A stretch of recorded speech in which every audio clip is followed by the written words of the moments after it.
Shalom saudara-saudaraku yang kekasih di dalam Tuhan Yesus Kristus. Mari kita membaca firman-Nya dari Mazmur 91. Orang yang duduk dalam lindungan yang maha tinggi dan bermalam dalam naungan yang maha kuasa akan berkata kepada Tuhan, tempat perlindunganku dan kubu pertahananku, Allahku yang kupercayai. Sungguh, Dialah yang akan melepaskan engkau dari jerat penangkap burung, dari penyakit sampar yang busuk. Dengan kepaknya, Ia akan menudungi engkau. Di bawah sayapnya, engkau akan berlindung. Kesetiaannya ialah perisai dan pagar tembok. Engkau tak usah takut terhadap kedahsyatan malam, terhadap panah yang terbang di waktu siang, terhadap penyakit sampar yang berjalan di dalam gelap, terhadap penyakit menular yang mengamuk di waktu petang. Walau 1.000 orang rebah di sisimu dan 10.000 di sebelah kananmu, tetapi itu tidak akan menimpamu. Engkau hanya menontonnya dengan matamu sendiri dan melihat pembalasan terhadap orang-orang fasik. Sebab Tuhan ialah tempat perlindunganmu, yang maha tinggi telah kau buat tempat perteduhanmu. Malapetaka tidak akan menimpa kamu, dan tulah tidak akan mendekat kepada kemahmu. Sebab malaikat-malaikatnya akan diperintahkannya kepadamu untuk menjaga engkau di segala jalanmu. Mereka akan menatang engkau di atas tangannya, supaya kakimu jangan terantuk kepada batu. Singa dan ular tedung akan kau langkahi, engkau akan menginjak anak singa dan ular naga. Sungguh hatinya melekat kepadaku, maka aku akan meluputkannya, aku akan membentenginya, sebab ia mengenal namaku. Bila ia berseru kepadaku, aku akan menjawab, aku akan menyertai dia dalam kesesakan, aku akan meluputkannya dan memuliakannya.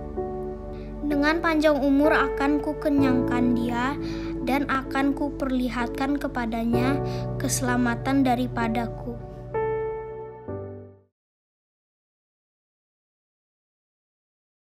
Shalom saudara, selamat hari Minggu. Voice of Pentecost hari ini akan membahas mengenai prophetic preaching atau khotbah profetik. Khotbah profetik adalah khotbah yang disampaikan dalam hadirat, pengurapan, dan kuasa Roh Kudus agar kita dapat melakukan kehendak Tuhan di zaman now. Pada kondisi demikian, seorang pengkhotbah dapat menangkap pesan dan tuntunan khusus dari Tuhan melalui Roh Kudus untuk dilakukan pada saat tertentu. Dengan demikian, ada 3 unsur minimal yang harus dipenuhi dalam khotbah profetik. Pertama, hadirat, pengurapan, dan kuasa Roh Kudus. Khotbah profetik bukanlah khotbah asal-asalan tanpa arah, tujuan, dan dasar yang tidak jelas. Seorang hamba Tuhan yang berada dalam hadirat, pengurapan, dan kuasa Roh Kudus dimungkinkan untuk menangkap pesan profetik dari Tuhan untuk diperkatakan kepada umatnya. Seseorang yang mungkin bukan dari golongan Pentakosta dan tidak mempercayai bahwa karunia-karunia Roh Kudus masih ada di zaman sekarang ini, mungkin tidak sependapat dengan konsep khotbah profetik ini. Akan tetapi, hal itu tidak menjadi alasan seseorang untuk menghakimi bahwa praktek spiritualitas Pentakosta ini adalah hal yang salah dan tidak biblikal. Kedua, petunjuk atau arahan Tuhan.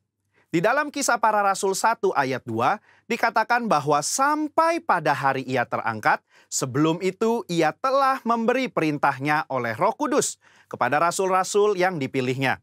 Ini merupakan gambaran bahwa insan Pentakosta juga dapat menerima perintah dan tuntunan Tuhan melalui Roh Kudus. Dalam ayat ini tidak dikatakan bahwa Tuhan Yesus memberi perintah kepada murid-murid melalui firman Tuhan yang tertulis, melainkan melalui Roh Kudus. Hal inilah yang mendasari bahwa pengkhotbah Pentakosta cenderung membawa dimensi yang baru ke dalam persiapan khotbah, yaitu dengan menafsirkan ayat demi ayat di dalam konteks Alkitab dan tuntunan Roh Kudus untuk pendengar di zaman now. Yang ketiga, kehendak Tuhan pada zaman now. Ciri khas dari khotbah profetik adalah bagaimana memaknai firman Tuhan yang tertulis menjadi tuntunan roh kepada jemaatnya di setiap zaman. Kita percaya firman Tuhan berlaku dan aplikatif dalam setiap kondisi dan situasi. Nah, hal ini membutuhkan kepekaan dalam mendengarkan suara Roh Kudus atas apa yang Tuhan sedang katakan. Sebagai contoh, di dalam 2 Samuel 5 ayat 17-25, Daud sedang berperang dengan orang Filistin. Sebelum Daud maju berperang, dia bertanya kepada Tuhan untuk strateginya. Dan Tuhan menjawab, majulah. Maka Daud maju dan memukul kalah di tahap pertama. Lalu beberapa ayat setelahnya, orang Filistin mau melawan lagi. Dan apa kata Tuhan? Sekarang kata Tuhan, bukan majulah, melainkan janganlah maju, tetapi buatlah gerakan lingkaran sampai ke belakang mereka. Inilah yang dikatakan orang Pentakosta ketika kita menekankan khotbah profetik yang mengikuti tuntunan roh. Kalau Daud tidak bertanya dan mendengarkan Tuhan pada serangan yang kedua, bisa jadi dia kalah karena berasumsi strategi Tuhan sama dengan yang pertama. Umat Tuhan di zaman now juga harus peka dan dengar-dengaran dengan suara roh. Apa yang menjadi tuntunannya hari demi hari dan minggu demi minggu.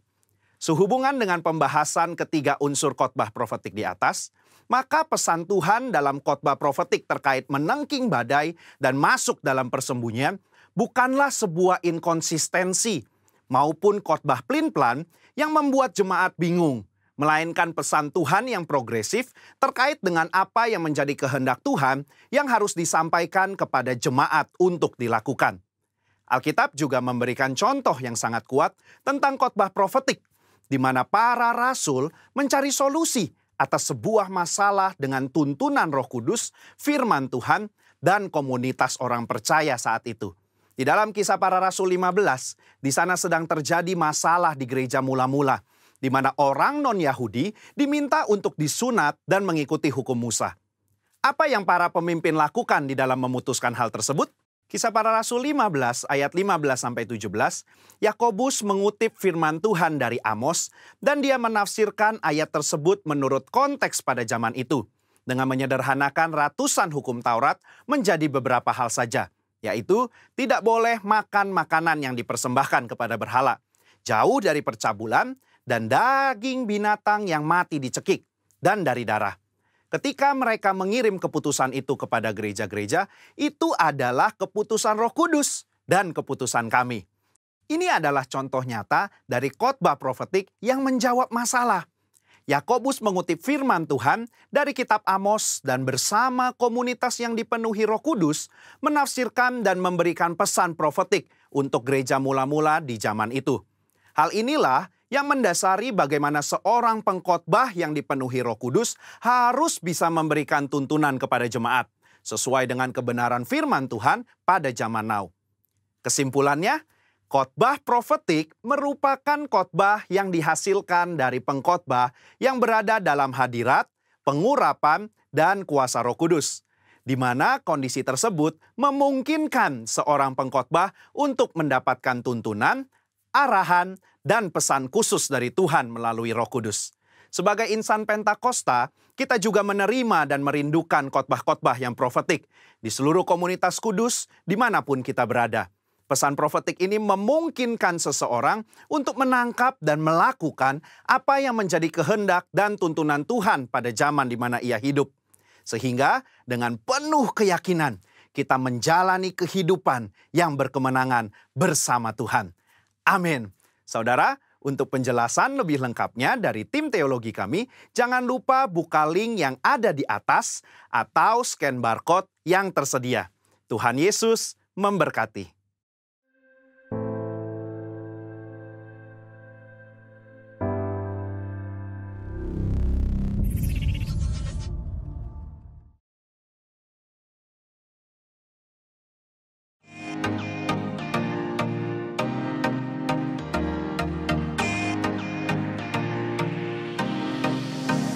Shalom.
Selamat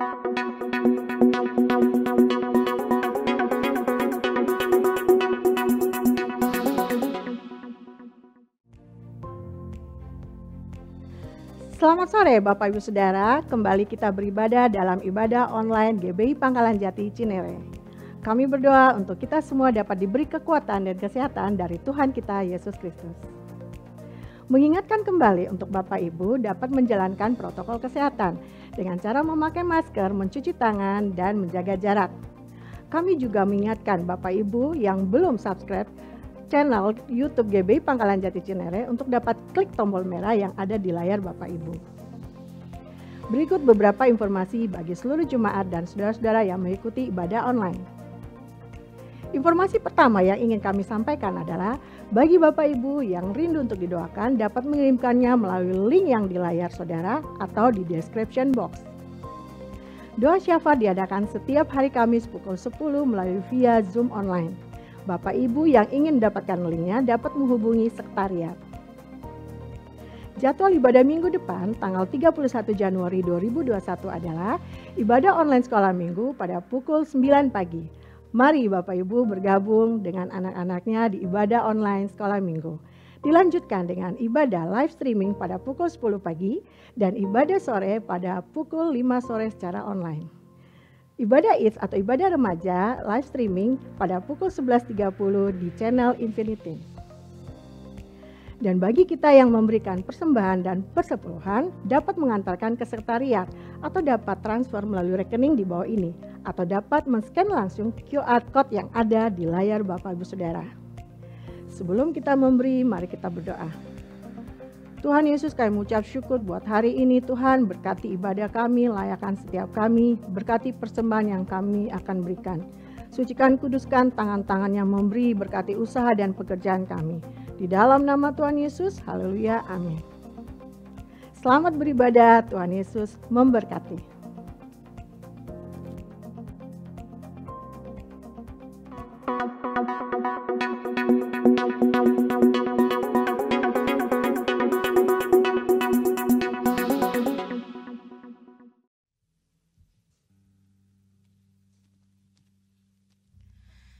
Shalom saudara yang terkasih dalam Tuhan, selamat hari Minggu, selamat ibadah bersama keluarga di rumah.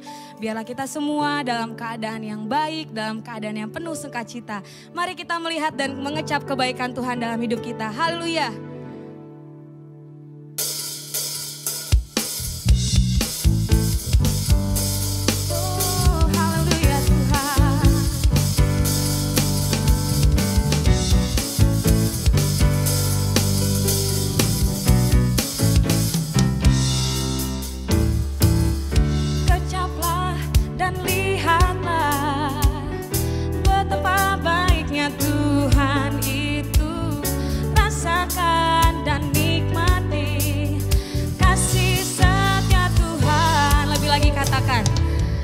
Kecaplah dan lihatlah betapa baiknya Tuhan itu. Rasakan dan nikmati kasih setia Tuhan, kasih setia Tuhan, kasih setia Tuhan. Syukur bagimu Tuhan, segala hormat bagimu Tuhan. Allah yang mengasihiku, Allah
kita semua melihat kebaikan Tuhan di tahun 2021 ini. Amin.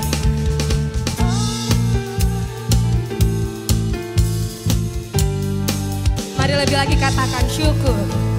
Syukur bagimu Tuhan, segala hormat bagimu Tuhan, Allah yang mengasihiku, Allah yang memeliharaku. Syukur bagimu Tuhan, segala hormat bagimu Tuhan, Allah yang mengasihiku, Allah yang memeliharaku. Lebih lagi katakan syukur bagimu Tuhan, segala hormat bagimu Tuhan, Allah yang mengasihiku, Allah yang memeliharaku. Syukur bagimu Tuhan, segala hormat bagimu Tuhan, Allah yang mengasihiku, Allah yang memeliharaku. Lebih sukacita lagi. Syukur bagimu Tuhan, segala hormat bagimu Tuhan, Allah yang mengasihiku, Allah yang memeliharaku selamanya, selamanya. Haleluya, beri kemuliaan buat Tuhan Yesus. Kita percaya bahwa Tuhan Yesus adalah Allah yang baik. Amin Bapak Ibu Saudara. Mari kita bersatu hati di dalam doa. Bapak, kami mengucap syukur Tuhan buat pagi yang indah ini Tuhan. Buat ibadah hari ini Tuhan. Biarlah kami Tuhan terus mengecap dan melihat kebaikan Tuhan di hidup kami. Kami bersyukur Tuhan kalau kami masih boleh berkumpul bersama dengan keluarga kami. Beribadah online Tuhan. Kami mau bersatu hati berdoa buat bangsa kami Tuhan. Buat bangsa dan negara kami. Bangsa Indonesia Tuhan. Biarlah Tuhan bangsa kami penuh dengan damai, penuh dengan sukacita yang daripada Tuhan. Engkau yang pulihkan bangsa kami Tuhan. Engkau yang sembuhkan bangsa kami Tuhan Yesus. Engkau yang berkati Tuhan bangsa kami dari presiden bahkan sampai ke bawahnya Tuhan, jajaran yang ada. Biarlah mereka menjadi pemimpin yang takut akan Tuhan. Menjadi pemimpin yang cinta akan Tuhan. Yang mengasihi banyak rakyat yang ada di bangsa kami ini Tuhan. Biarlah bangsa kami menjadi berkat buat bangsa yang lain ya Bapa. Kami juga berdoa Tuhan buat pemimpin-pemimpin rohani kami ya Bapa. Kami berdoa buat gembala sidang kami, Bapak Niko ya Bapa, beserta wakilnya Tuhan. Biarlah perkenanan Tuhan turun atas setiap mereka ya Bapa. Biarlah mereka menjadi pemimpin yang takut akan Tuhan, lebih lagi mencintai Engkau Tuhan. Dan membawa kami Tuhan, para jemaat-Mu, untuk tetap terus dalam perkenanan-Mu ya Bapa. Engkau yang berkati Tuhan, gembala cabang kami, Pak Handi David beserta kedua wakilnya Tuhan. Berikan kesehatan yang sempurna yang daripada Tuhan. Biar Engkau yang pulihkan Tuhan. Biarlah Engkau yang berkati Tuhan. Engkau yang memberikan perkenanan-Mu atas pemimpin kami Tuhan. Biarlah terus yang membawa gereja kami ini masuk ke dalam perkenanan-Mu ya Bapa. Terima kasih Tuhan, kami juga berdoa Tuhan buat para jemaat-Mu ya Bapa. Yang sekarang sedang beribadah online di rumah ya Tuhan. Berkati mereka yang sedang sakit Tuhan, Engkau yang sembuhkan. Mereka yang sedang berbeban berat Tuhan, Engkau yang berikan kelegaan ya Bapa. Kami percaya Tuhan, Engkau yang akan menjamah setiap jemaat yang ada satu persatu di rumah Tuhan. Biarlah kami terus mengucap syukur. Biarlah kami terus melihat. Kami terus merasakan kebaikan Tuhan di hidup kami. Bahkan sampai tahun 2021 ini, biarlah kasih Tuhan tetap terus mengalir buat setiap kami. Mari angkat kedua tanganmu Bapak Ibu Saudara, sama-sama kita nyanyikan lagu ini. Syukur bagimu Tuhan, segala hormat bagimu Tuhan, Allah yang mengasihiku, Allah yang memeliharaku.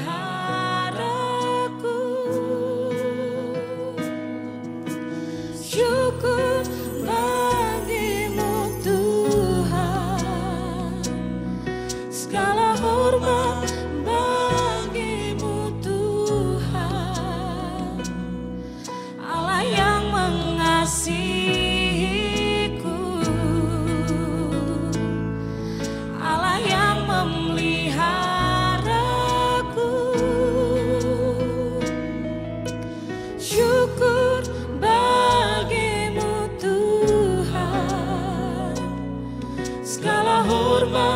bagimu Tuhan, Allah yang mengasihiku,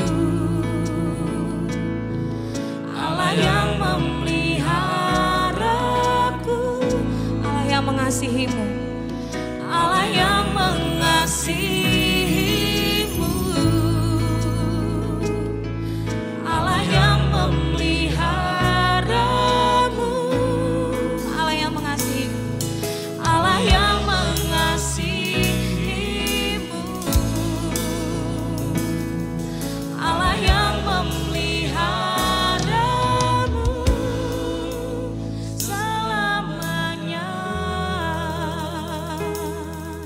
Haleluya Tuhan, selamanya Tuhan, kami mau mengucap syukur. Oh Tuhan, kemana kami mencari Tuhan perlindungan kami, kemana kami mencari perteduhan kami Tuhan. Hanya Engkau Tuhan kota benteng kami Tuhan. Dari jutaan musim Tuhan kami lewati, tapi kami percaya Engkau Allah yang melindungi setiap kami Tuhan. Engkau tidak pernah membiarkan kami berjalan sendiri Tuhan. Engkau selalu melindungi anak-anak-Mu Tuhan yang mengasihi dan takut akan Engkau ya Bapa. Terima kasih Tuhan Yesus.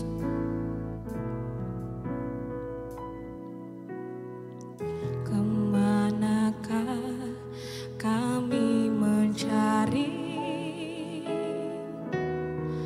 kasih sejati? Kemanakah kami berseru saat badai datang menderu? Yang kami tahu hanya Kau yang mampu pulihkan segala sesuatu. Kemanakah kami mencari kasih sejati? Kemanakah kami berseru saat badai datang menderu? Yang kami tahu hanya Kau yang mampu pulihkan segala sesuatu. Kami perlukan keajaiban-Mu, kami butuhkan sentuhan tangan-Mu. Kami tak dapat jalan sendiri, kami perlu Kau Tuhan, kami memerlukan-Mu, kami perlukan keajaiban-Mu, kami butuhkan sentuhan tangan-Mu. Kami tak dapat jalan sendiri, kami perlu Kau Tuhan. Terima kasih Tuhan. Kemanakah kami mencari kasih sejati? Kemanakah kami berseru saat badai datang menderu? Yang kami tahu hanya Kau yang mampu pulihkan segala sesuatu. Katakan dengan iman-Mu, kami perlukan keajaiban-Mu, kami butuhkan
buat penyertaan-Mu, buat pertolongan-Mu Tuhan.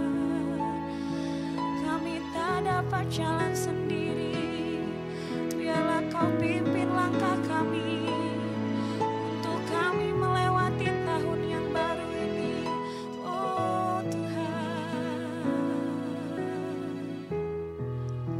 Terima kasih Tuhan. Bila Engkau tak besertaku,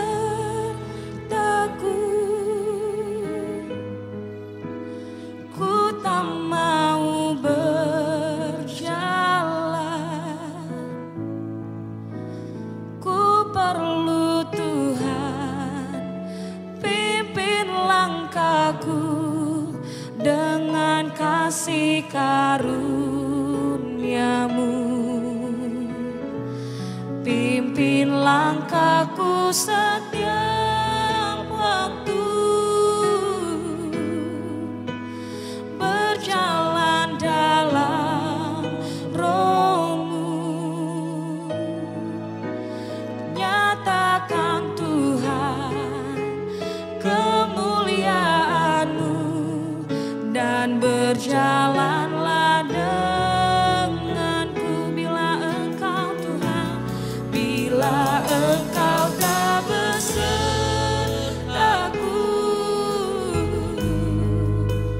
ku tak mau berjalan.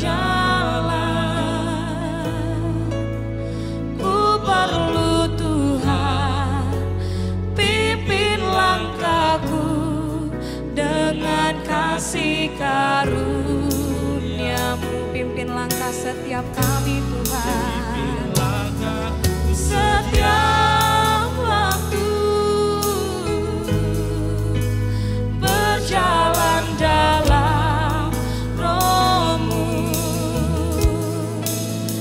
Nyatakan Tuhan kemuliaan-Mu, dan berjalanlah denganku. Biarlah ini jadi iman kami Tuhan. Bila Engkau tak besertaku,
berjalanlah denganku. Haleluya Tuhan. Oh, terima kasih Tuhan. Haleluya. Terima kasih Tuhan Yesus buat penyertaan-Mu Tuhan di sepanjang kehidupan kami. Biar setiap kami Tuhan terus mengandalkan Engkau dalam kehidupan kami. Terima kasih Tuhan, tiba saatnya kami siap mendengarkan firman-Mu. Berkati setiap kami Tuhan, buka hati setiap kami. Hanya dalam nama Tuhan Yesus kami sudah berdoa dan mengucap syukur. Haleluya, amin.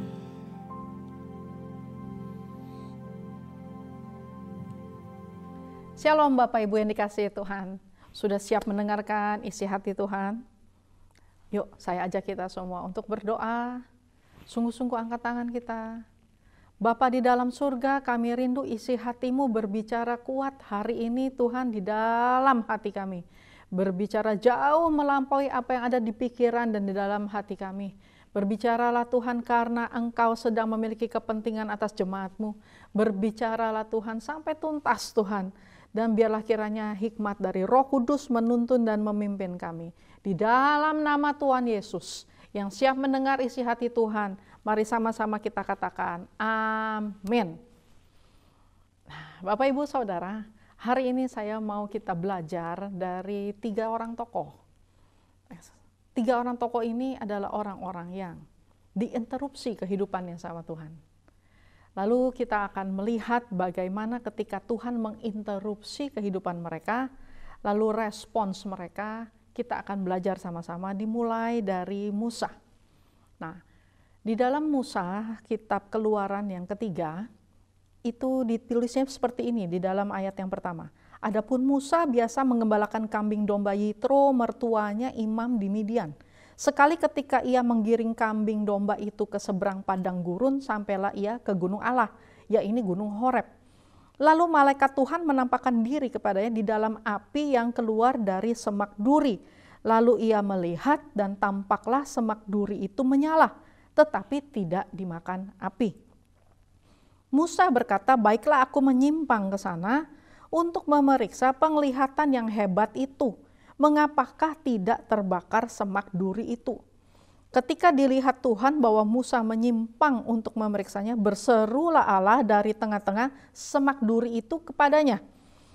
Musa, Musa, dan ia menjawab, ya Allah. Lalu ia berfirman, janganlah datang dekat-dekat, tanggalkanlah kasutmu dari kakimu, sebab tempat di mana engkau berdiri itu adalah tanah yang kudus. Sampai di situ. Waktu Musa sedang menggembalakan kambing domba Yitro mertuanya, dia lihat ada semak yang terbakar tapi tidak terbakar, lalu dia lagi jalan menuju arah rute biasanya, dan dia mulai menyimpang untuk memeriksa apa yang sedang terjadi di situ. Seperti itu ya. Lalu bagaimana dengan Gideon?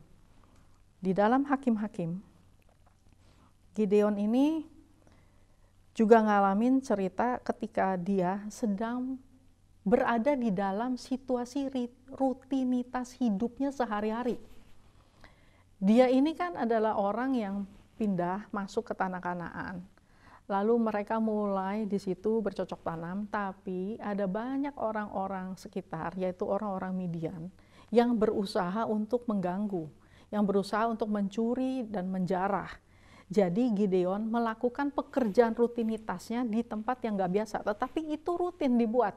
Karena tahun demi tahun rupanya dari keturunan ke keturunan, itu terus dibuat seperti itu caranya menghindari penjarah-penjarah.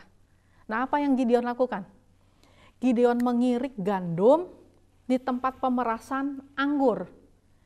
Harusnya yang namanya mengirik gandum itu di lapangan yang terbuka, supaya anginnya banyak, jadi waktu gandumnya diirik, angin akan menerbangkan kulit-kulit arinya, dan itu nggak kerja 2 kali.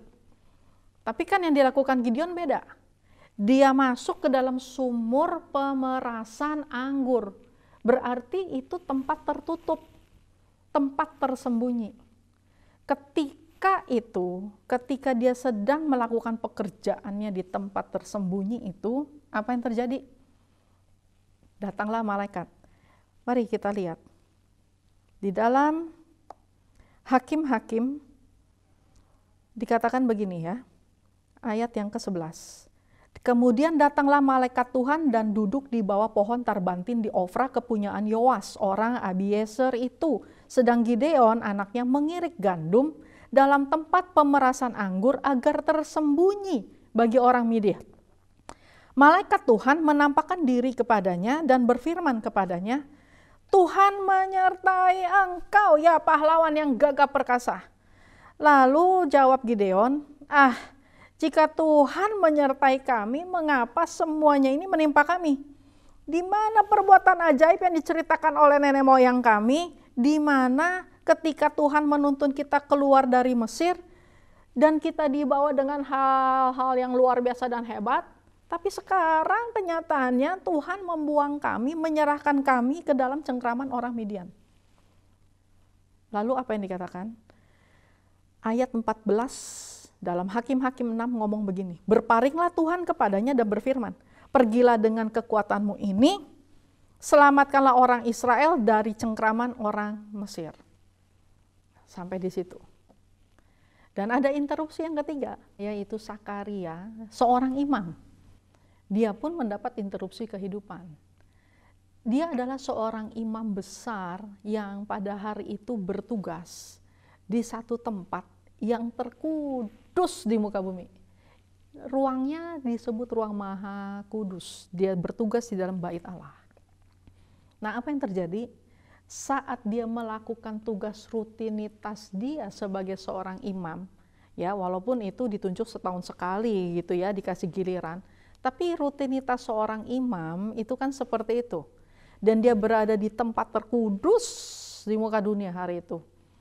Interupsi yang datang adalah pada Lukas 1 ayat 5 dibilang begini. Pada zaman Herodes Raja Yudea, seorang imam bernama Zakaria dari rombongan Abia dan istrinya yang berasal dari keturunan Harun namanya Elisabeth. Keduanya itu benar di hadapan Allah, hidup menurut segala ketetapan Tuhan. Tidak bercacat. Orang yang taat. Tapi di ayat yang ke-7 terjadi sesuatu yang berlawanan. Orang yang tidak bercacat celah di hadapan Tuhan, turut perintah dan ketetapan, tapi mereka tidak mempunyai anak sebab Elisabeth mandul, dan keduanya telah lanjut umurnya. Pada suatu kali waktu tiba giliran rombongannya Sakaria melakukan tugas keimaman di hadapan Tuhan, giliran, berarti itu kan satu rutinitas gitu ya. Sebab ketika diundi sebagaimana lazimnya, untuk menentukan imam yang bertugas, dialah yang ditunjuk masuk ke dalam bait suci membakar ukupan di situ. Sementara seluruh umat berkumpul di luar sembahyang, sebab waktu itu adalah waktu pembakaran ukupan. Maka tampaklah kepada Sakaria seorang malaikat Tuhan berdiri di sebelah kanan mezbah pembakaran ukupan. Melihat hal itu ia terkejut dan menjadi takut. Tetapi malaikat itu berkata, jangan takut hai Sakaria, sebab doamu telah dikabulkan, dan Elisabeth istrimu akan melahirkan seorang anak laki-laki bagimu. Haruslah engkau menamai dia Yohanes. Engkau akan bersukacita dan bergembira, bahkan banyak orang akan bersukacita atas kelahirannya itu. Sebab ia akan besar di hadapan Tuhan dan tidak akan minum anggur, minuman keras, dan ia akan penuh dengan Roh Kudus mulai dari rahim ibunya. 3 tokoh, Musa, Gideon, Sakaria. Musa dipanggil, diinterupsi dari kehidupan rutinitasnya di mana? Lewat semak belukar yang terbakar. Gideon diinterupsi ketika berada di dalam tempat pemerasan anggur. Sakaria diinterupsi ketika berada di dalam bait suci ketika bertugas sebagai seorang imam. Lihat, masing-masing berada di tempat rutinitasnya masing-masing. Musa diinterupsi di padang gurun, lagi dia mau menggembalakan kambing domba mertuanya. Diinterupsi di situ. Gideon diinterupsi di dalam tempat di mana dia melakukan rutinitas, walaupun pemerasan anggur. Bahkan seorang imam pun diinterupsi ketika dia sedang melakukan tugas keimamannya di dalam bait suci. Ini berbicara tentang apa? Ini berbicara tentang bahwa Tuhan bisa menginterupsi kehidupan kita di saat-saat kita sedang mengerjakan pekerjaan rutinitas kita. Kalau nganggur gimana? Kalau nganggurnya rutin berarti diinterupsi di dalam rutinitasnya. Lagi nganggur diinterupsi. Di situasi di mana kita berada saat itu diinterupsi. Nah, demikianlah maksudnya. Lalu responsnya bagaimana? Kita tahu Musa langsung ngomong begini kan, aduh jangan saya, intinya begitu, jangan saya nggak bisa ngomong orangnya, saya tuh nggak petah lidah, saya kalau ngomong tuh gugup, aduh jangan saya. Gideon responsnya bagaimana? Gideon minta tanda. Kalau saya taruh makanan di sini, kira-kira bagaimana? Kalau saya taruh bulu di sini, kira-kira seperti apa? Terus Gideon minta tanda. Zakaria udah nggak pakai tanda lagi, udah nggak pakai ngomong lagi, langsung dibuat bisu, jebret. Ketika responsnya itu ternyata tidak membawa hasil banyak, Tuhan terpaksa melakukan satu interupsi. Tuhan terpaksa melakukan satu pengekatan untuk Tuhan masuk lebih jauh berinteraksi dengan hidup kita. Nah, yang Bapak Ibu perlu tahu dan yang saya juga perlu tahu adalah bahwa ketika kita mulai merespons, kadang interupsi kehidupannya itu benar-benar terjadi di tengah situasi yang nggak pas menurut kita. Ya kan? Musa cuman lagi bertugas, cuman kelihatan, ada apa ya itu? Nengok situ dikit, tahu-tahu dia dapat tugas. Menggembalakan 2 juta umat untuk keluar dari Mesir, tempat yang dia tinggalin itu. Kan dia jadi pelarian. Dia tinggalin, disuruh balik lagi. Gak cuman balik doang sendirian, tapi bawa keluar itu semua 2 juta orang. Untuk melakukan pelayanan penggembalaan dia di padang gurun gak main-main, 40 tahun. 2 juta orang, 40 tahun di padang gurun. Pas banget ya sama kebiasaan dia sebagai seorang gembala yang menuntun domba-dombanya di padang gurun. Cuman kan gak sampai 2 juta dan gak nyampe 40 tahun. Demikian juga dengan Gideon. Gideon itu diinterupsinya di mana? Di pemerasan anggur. Dia kan seorang hitungannya itu kayak imigran. Jadi dia keluar dari tanah perbudakan oleh nenek moyangnya, dia dibawa sama keluarganya semua, nyampailah dia di tanah perjanjian. Jadi dia adalah keturunan tanah perjanjian gitu kan. Di tanah yang dimana dia dijanjiin untuk berlimpah susu dan madu, dia malah kerjanya itu di bawah pemerasan anggur, ngumpet-ngumpet. Seharusnya dia pemilik tanah itu, tetapi justru orang Midian itu yang menjadi penjarah-penjarah dari semua yang dia miliki. Harusnya dia berkuasa, tapi terbalik keadaannya malah Midian yang berkuasa. Demikian juga dengan Zakaria. Kalau Gideon itu dipanggil untuk mengalahkan orang Midian, melepaskan orang-orang Israel dari cengkraman Midian, karena kan yang harusnya berkuasa orang Israel di tempat dan di tanah itu. Kalau Zakaria itu ditugaskan untuk melahirkan keturunan yang akan menjadi pembuka jalan buat juru selamat itu masuk. Semua dilakukan pada situasi yang menurut mereka, kalau kita jadi mereka itu pasti nggak tepat. Tapi kenapa Tuhan seperti itu? Kadang-kadang Tuhan menginterupsi kehidupan kita, Bapak Ibu. tanpa kita sadarin. Dan ada satu panggilan di mana interupsi kehidupan tersebut itu hanya butuh good response aja dan get ready doang. Kalau misalnya ya Musa akhirnya nolak, dia nggak akan pernah menjadi gembala yang memimpin 2 juta umat masuk padang gurun selamat, keluar dari perbudakan. Kalau Musa hari itu akhirnya bilang no aja, ada banyak orang-orang yang tinggal di Mesir sebagai bangsa Israel. Itu yang future ke depannya itu seorang budak. Dan yang lebih parah ya Bapak Ibu, seandainya tidak ada Musa, maka tidak ada bangsa Israel. Tidak ada sisa yang bisa diselamatkan keluar dari situ.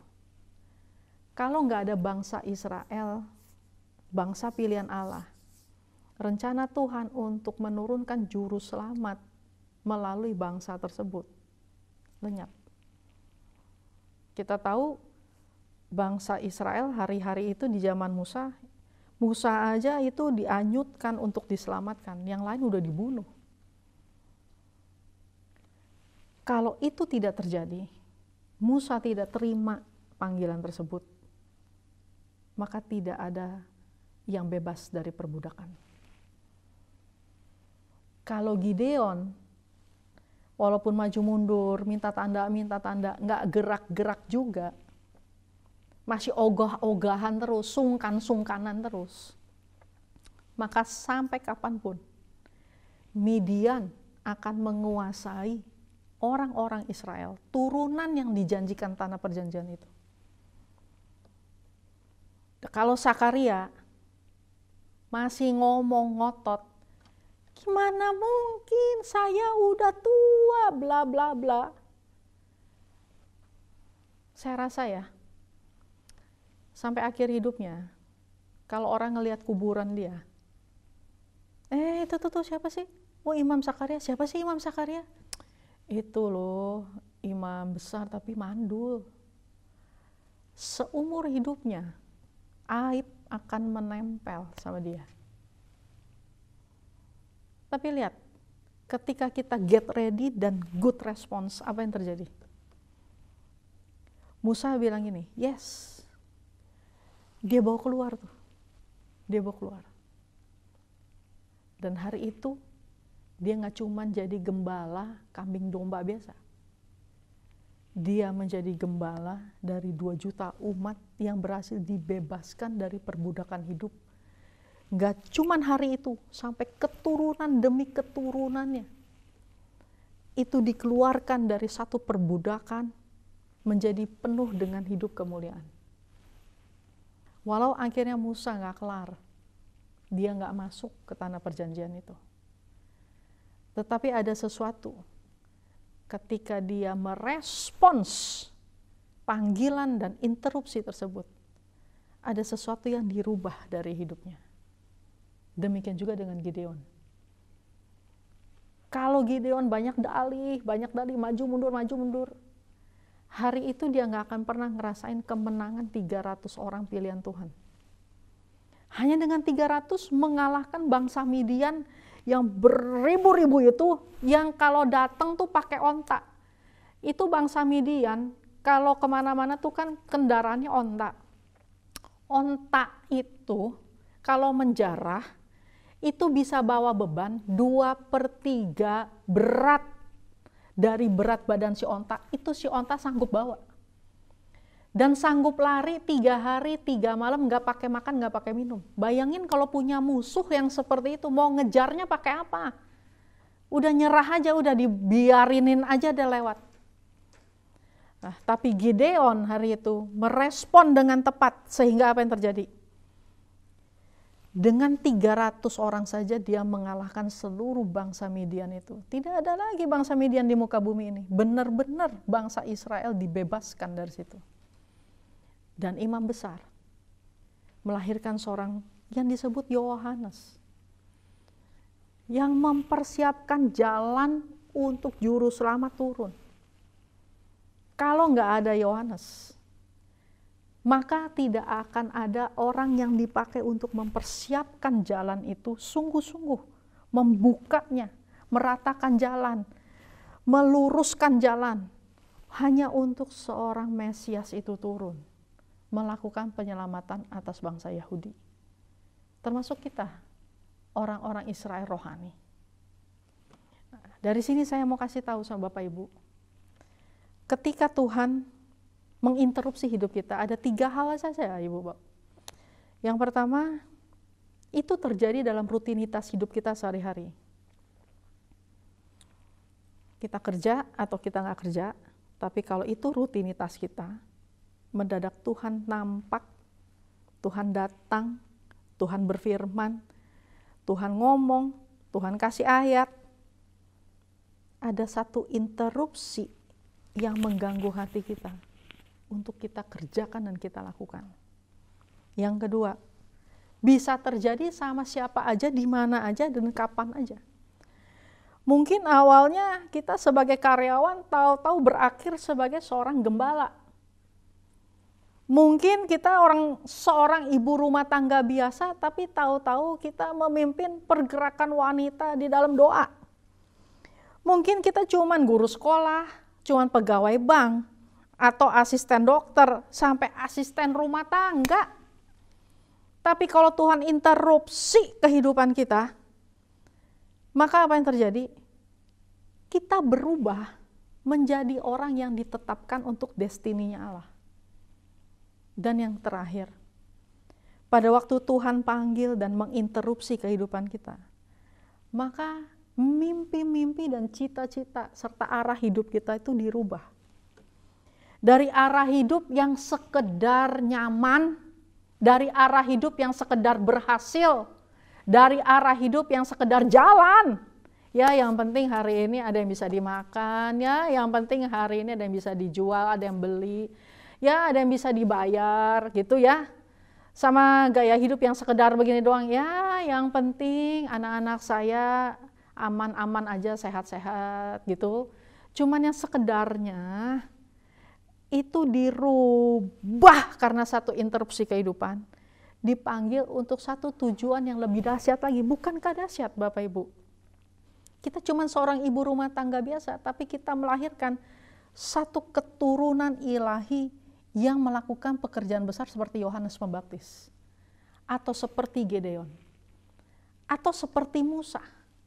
Mama mana yang nggak bangga anaknya dipakai begitu dahsyat? Lalu, kita mungkin cuma seorang anak sekolahan, tapi bisa menangin satu sekolah. Bukankah itu luar biasa? Kalau kita punya anak bisa menangin satu sekolah, Bapak Ibu menangin satu sekolah maksudnya dalam hal yang baik ya, bukan dia cuma menang terima piala, bukan. Bisa bawa begitu banyak teman-temannya untuk mengenal Kristus. Waktu Bapak Ibu ambil rapot ke sekolahannya, apa enggak bangga? Oh ini ya maminya yang ini ya, yang anaknya itu memimpin orang-orang banyak untuk mengenal Kristus. Kita cuma pegawai bank biasa. Tetapi ketika Tuhan rubah dan menginterupsi kehidupan kita, tiba-tiba tujuan hidup kita bukan cuma buat kerjaan. Tujuan hidup kita bukan buat cuma sekedar rumah tangga kita dapurnya ngebul.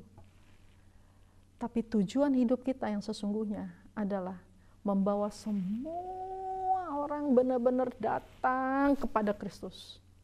Kehidupan yang biasa, namun menjamah dengan luar biasa. Itulah interupsi kehidupan. Dan kalau Bapak Ibu sungguh-sungguh rindu untuk menerima interupsi kehidupan itu, hanya ada 2 hal yang perlu kita buat. Get ready and good response.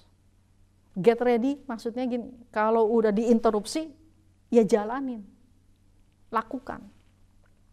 Siap-siap, kerjain, tuntasin.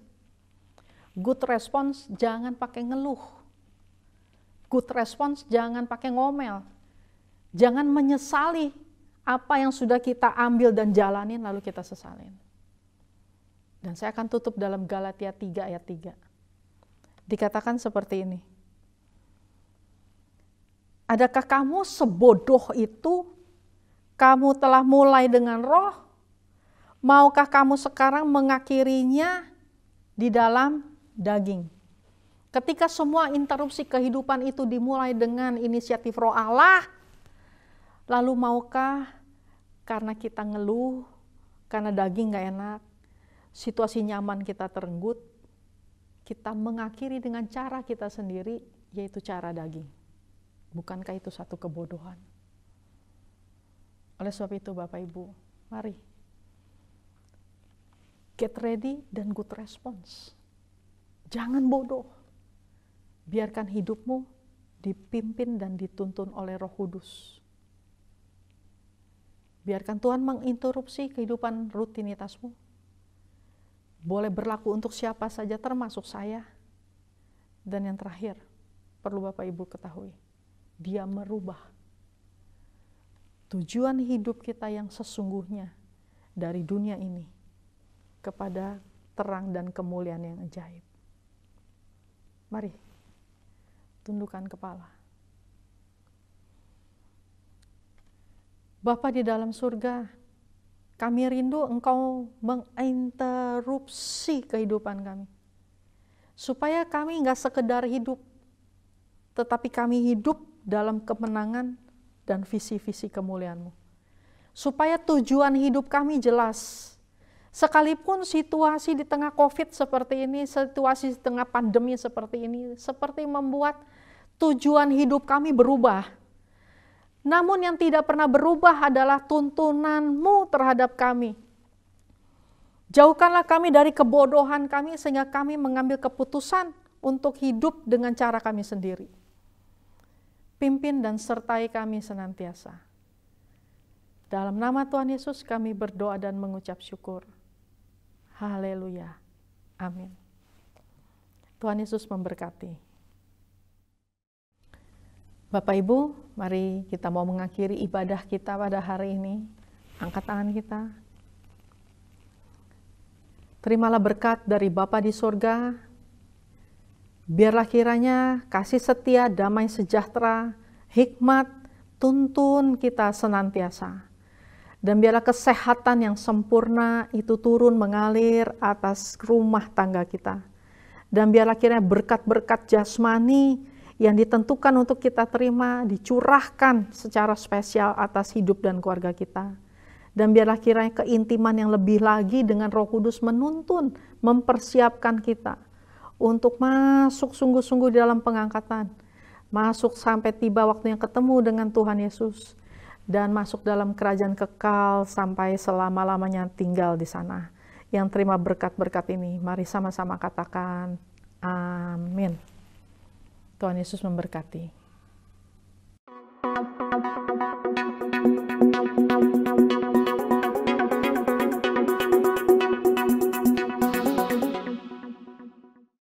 Terima kasih bagi setiap kita yang telah beribadah bersama pada hari ini. Dan bagi saudara yang rindu untuk didoakan atau membutuhkan pelayanan, dapat menghubungi kami via WA di 0813 11484894 atau dapat langsung ke Kapel 51 pada jam 8 sampai jam 3 siang. Dan jangan lupa minggu depan kita ada ibadah anak setiap minggu secara online, dapat diikuti mulai pukul 9 pagi dan dilanjutkan ibadah raya live streaming pada pukul 10 pagi dan ibadah online di sore hari pada pukul 5 sore. Ibadah Eats di pukul 11.30. Seluruh persembahan dapat melalui rekening di bawah ini. Akhir kata kami mengucapkan selamat hari Minggu, tetap sehat dan semangat. Tuhan Yesus memberkati.